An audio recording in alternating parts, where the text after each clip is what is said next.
Um, my name is Michelle Lynn. I love, and I know it's my calling is to be able to teach other interior designers how to run the business of their interior design business.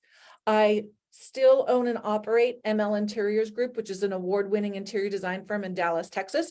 So we've got boots on the ground, but because my company runs itself well enough and I have a badass team, I am able to hop into a mentorship type of role. So my focus is the interior designers who are at maybe 5 figures of revenue, like under 100,000, and then launching them into multiple 6 figures within a year through our paid program. In the meantime, I come on here live once a week, Wednesday at noon Central Standard Time. I've got a podcast called Design for the Creative Mind. I've got a shop where we're starting to sell physical and digital products. Like all of this is filtering into the interior design industry. So if you're a designer, if you're a baby designer, you're in exactly the right place. I'm glad you're here. So what are we talking about today? Let me check my notes. Owning your part in a chaotic project. Okay. Now, if you've been in business for any length of time, I'm going to guess that you've probably had a chaotic project. We still have chaotic projects on occasion. Okay. So what I teach during our workshop of rolling in the dough, how to qualify, quote, and close high-end clients while you're baking your profit into your project, we weed out a lot of problem clients.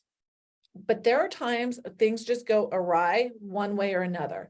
What we want to talk about today is that no matter how hard we try, sometimes they just go off the rails, okay?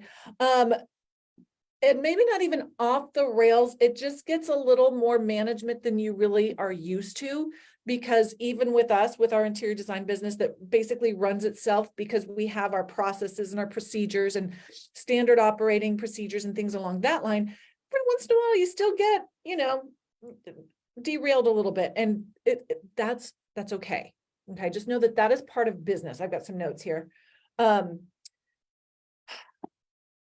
Basically what it takes at that point is just acknowledging, you need to step back and take a look, okay?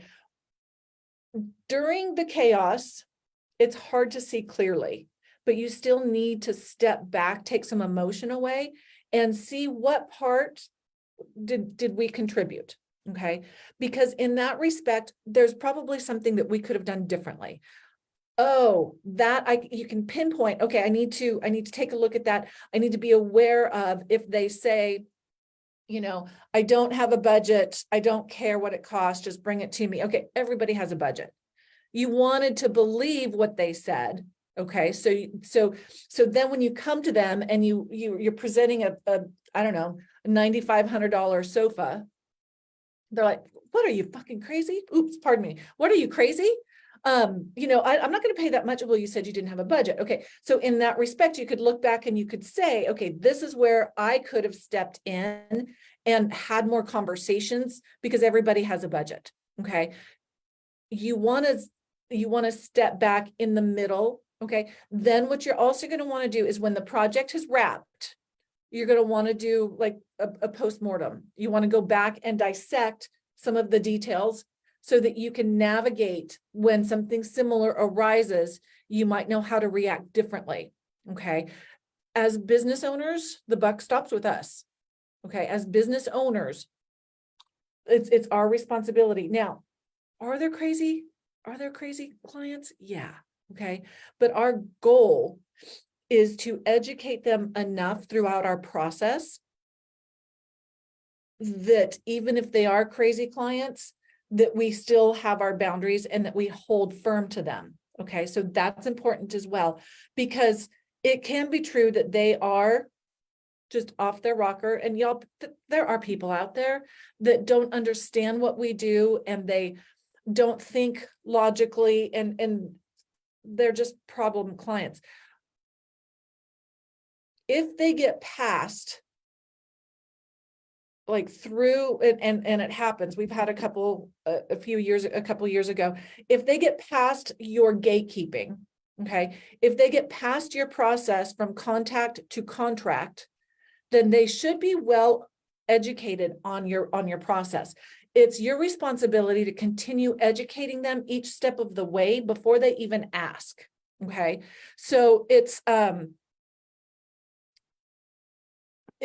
self-reflection. Being a business owner, being an entrepreneur, there's a lot of work that is like internal.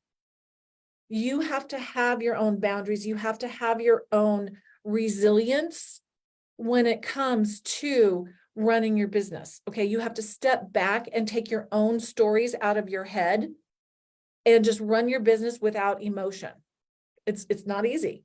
It's not easy. And when we want to blame the client and we want to say that they're the idiot and they're mean and they're shopping us and they don't know what it takes and all of that sort of stuff, ask yourself, did you tell them? Did you educate them on your processes and your procedures?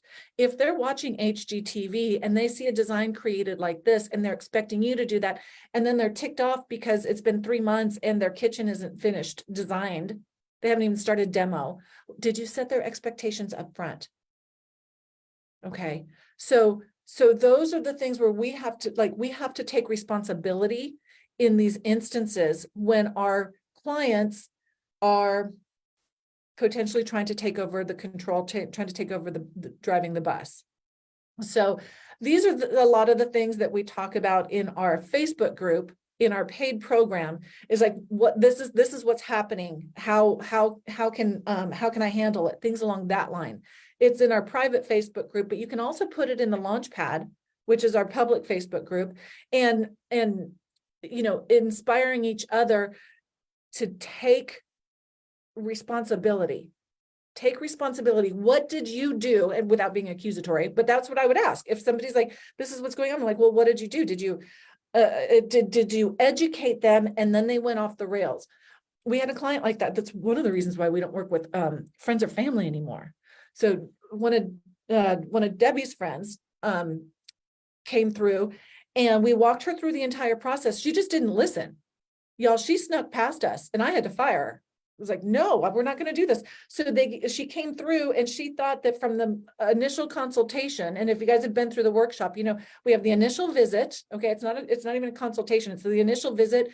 And then you prepare and present the scope of work like 10 days later. She thought her entire design was going to be presented at that point. Okay. So there's just people who don't listen.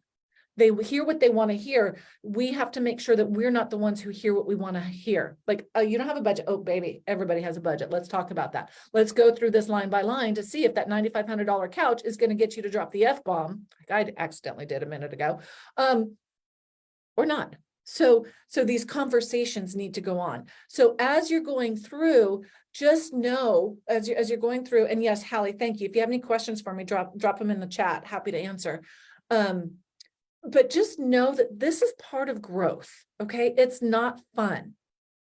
Sometimes it really sucks and it keeps you awake at night when you have these projects that get a little bit chaotic. I was reading, so there's a couple things. One, I was reading a devotional this morning and literally it said, okay, so if you were to watch a movie of a girl who was, she was born pretty and smart and had a silver spoon in her mouth, and she went through life and she always got the best grades, and she was a homecoming queen, and then she went to college and she just like everything went perfect, and then she graduates college and she gets a really cool job and she travels, and then she falls in love and gets married and lives happily ever after with the perfect children. I mean, how freaking boring is that, right? That's not life. It's not boring. You wouldn't want to watch that movie. So we just have to realize that some of these peaks and valleys, this is part of the entrepreneurial journey. It's our responsibility as the business owner to take responsibility for those chaotic moments. Okay. You can take responsibility and own the chaos that has been caused by your client by saying, what could I have done differently? You could have done differently, like maybe you saw a red flag and you ignored it because you had low cash flow. Okay. Maybe you saw a red flag, but you still went ahead and signed the contract with them because you think it's going to be a really pretty portfolio picture. Okay. Or maybe they said, oh, I've worked with 3 designers and none of them worked out. And you think, oh, I'm different. I get these people. Okay. No, baby, no. Take responsibility when it goes off the chains and say, they were crazy. I knew it and I still signed with them. Or they weren't crazy. I did not give them a good experience with communication.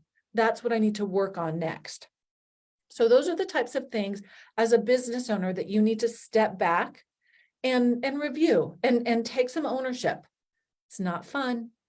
Okay. But that's how we learn. And that's what the lessons are as you grow in your business. So a gratuitous plug for the Interior Design Business Bakery. It is our paid program. It's a mentorship. It's a year long. Okay. This is what we do. We coach individuals through these situations, but more importantly, we coach people, coach designers how to not get into those situations. So I'm here on a weekly basis to teach you, but I'm also here to lead you when the time is right and you want to go through this year-long program with us.